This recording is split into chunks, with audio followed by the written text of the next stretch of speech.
I'm sorry. నేనేం blame చేయట్లేదు. నేనే తొందరపడ్డాను. అసలు టైం తీసుకోకుండా ఎక్కువ రోజులు అవ్వలేదు కదా. So let's breakup.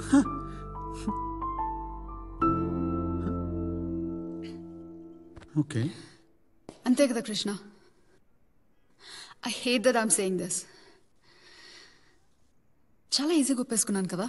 ఓ, ఇప్పుడు నీకోసం సినిమాలో లాగా ఫైట్లు చేయాలా? అక్కర్లేదు కదా.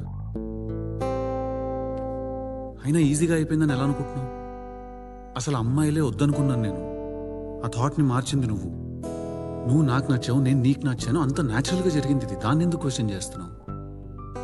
సరే, బ్రేకప్ చేసుకుని వెళ్ళిపోతావా? Fuck my job, fuck Bengaluru, fuck everything.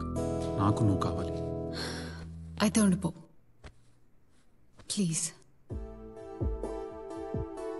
Tension పడకు, వర్కౌట్ చేద్దాం. I love you. నువ్వు బెంగళూరులో హాట్ అండ్ ప్రిటీ అమ్మాయిలు ఉంటారు. చీట్ చేస్తావు నువ్వు. అది విషయం. అసలు సంగతి ఇక్కడుంది. వాళ్ళందరికీ చెప్తాను, నాకు మీ అందరికంటే సెక్సీ గర్ల్ ఫ్రెండ్ ఉంది.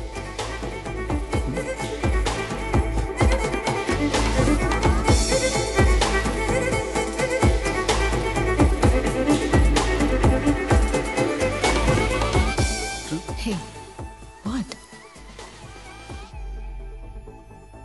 ఏ ఏం చేస్తున్నావు? Radha, can we please have sex? No.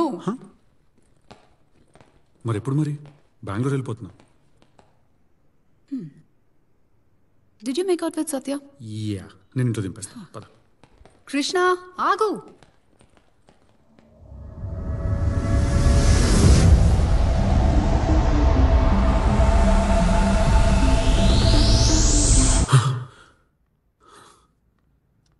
Bad డ్రీమా? Nightmare actually. సరే గాని ఈ రెడ్ మూత డబ్బాలో ఆవకాయ పెట్టాను. ఆర్య మరీ మరీ అడిగింది, దానికి ఇచ్చేసే. ఇదిగో, దాని బట్టలన్నీ వేరే కవర్లో పెడుతున్నాను, మర్చిపోకుండా ఇవ్వు. అవును, రాధతో రూమ్ అంతా సర్దించావు, సిగ్గులేదా? నేనేం అడగలేదు, తనే సర్దింది. తనే సర్దింది అంటే ఏంటి సంగతి? నీకేమనిపిస్తుంది? అసలే వేరే ఊరు వెళ్తున్నావు. ఆ అమ్మాయితో ఏం చెప్పావు? నువ్వు సీరియస్ అయితే చెప్పు, వాళ్ళ పేరెంట్స్తో మాట్లాడేస్తాను. అమ్మా